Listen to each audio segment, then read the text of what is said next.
പ്രിയപ്പെട്ടവരെ, നമസ്കാരം. അഗ്രവിഷനിലേക്ക് എല്ലാവർക്കും സ്വാഗതം. നമുക്ക് ഈ മഴയൊക്കെയുള്ള സമയത്ത് തുടർച്ചയായിട്ട് മഴ ഇങ്ങനെ പെയ്യുമ്പോഴത്തേക്കൊക്കെ പച്ചക്കറികൾ നടുക എന്ന് പറഞ്ഞാൽ വളരെ ദുർഘടമായ കാര്യമാണ് അല്ലേ? വളരെ പ്രയാസമാണ്. കാരണം ഒന്നത് ഇലയൊക്കെ അഴുകിപ്പോവും, പിന്നെ അതുപോലെ കീടങ്ങളുടെയൊക്കെ ആക്രമണം ഉണ്ടാവും. എളുപ്പം ഇത് നശിച്ചു പോവുകയാണ് ചെയ്യുന്നത്. പക്ഷേ എന്നാലും നമ്മളൊന്ന് ശ്രമിച്ചു കഴിഞ്ഞാൽ, ഇപ്പോൾ നമ്മൾ ഒന്ന് എന്നും ആ പച്ചക്കറിയൊക്കെ നട്ട് കഴിയുമ്പോഴത്തേക്കിന് അതിൻ്റെ അടുത്തൊക്കെ പോയി എന്തെങ്കിലും കീടങ്ങൾ വന്നിരിപ്പുണ്ടോ, ഇലയ്ക്കൊക്കെ അഴുകലുണ്ടോ എന്നൊക്കെ നമ്മളിന്ന് നോക്കി അതിന് വേണ്ടുന്ന രീതിയിലുള്ള ജൈവ കീടനാശിനികളൊക്കെ ഒന്ന് സ്പ്രേ ചെയ്ത് കുറച്ച് വളമൊക്കെ ഇടുവാണെങ്കിൽ മഴ സമയത്തും നമുക്ക് പച്ചക്കറികളൊക്കെ പറിച്ചെടുക്കാൻ പറ്റും. അപ്പം ഞാൻ ഇവിടെ എൻ്റെ അടുത്തുള്ള ഒരു ചേച്ചിയുണ്ട്. ചേച്ചി നല്ലൊരു കൃഷിക്കാരിയാണ്. ഞാൻ ചേച്ചിയുടെ വീഡിയോ ഒക്കെ ഇടാറുണ്ട്. അപ്പം ചേച്ചിക്ക് അങ്ങനെ ക്യാമറയുടെ മുന്നിലൊക്കെ നിൽക്കാനൊരു ബുദ്ധിമുട്ടുണ്ടെന്നേ ഉള്ളൂ. പക്ഷേ ചേച്ചിയുടെ കൃഷികളൊക്കെ എന്ന് പറയാൻ ചേച്ചി പിന്നെ പച്ചമുളകും കാന്താരിയും ചേമ്പും ചേനയും വെണ്ടയും അങ്ങനെ എല്ലാം ചേച്ചി നടും. അപ്പം ചേച്ചിയുടെ ഒരു പയറും വെണ്ടയൊക്കെ ഉള്ള ഒരു കുറച്ച് ഗ്രോ ബാഗ് നട്ടു വച്ചേക്കുക. അതിൻ്റെ വീഡിയോ ഞാൻ നിങ്ങൾക്ക് കാണിച്ചു തരാം. അതേ പയറുണ്ടായി തുടങ്ങി. അത് വൈജയന്തി പയറാണ് പിന്നെ നട്ടേക്കുന്നത്.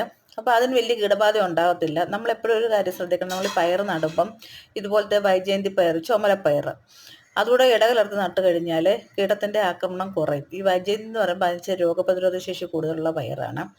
പിന്നെ പിന്നെ അതിന് വരുന്നത് വെച്ചാൽ മുന്നിയൊന്നും അങ്ങനെ വരത്തില്ല ആ പയറിന്. വല്ല കീടങ്ങൾ വന്നാൽ നമ്മൾ നീം പീസഡ് ഒരു 5 മില്ലി 1 ലിറ്റർ വെള്ളത്തിൽ കലക്കി സ്പ്രേ ചെയ്ത് കൊടുത്തേച്ചാൽ മതി. അപ്പോൾ മഴ സമയമാണെന്നും പറഞ്ഞിട്ട് മാറിയിരിക്കേണ്ട. ശ്രദ്ധിക്കാനും പരിചരിക്കാനും സമയം ഉണ്ടെങ്കിൽ നമുക്ക് മഴ സമയത്തും കൃഷി ചെയ്യാം. അപ്പോൾ തുടർച്ചയായിട്ട് ഉള്ള ഒരു 1-2 ദിവസമൊക്കെ തുടർച്ചയായിട്ട് മഴ പെയ്യത്തുള്ളൂ. ഇടയ്ക്കൊക്കെ മഴയും വെയിലുമായിട്ടാണ് വരുന്നത്.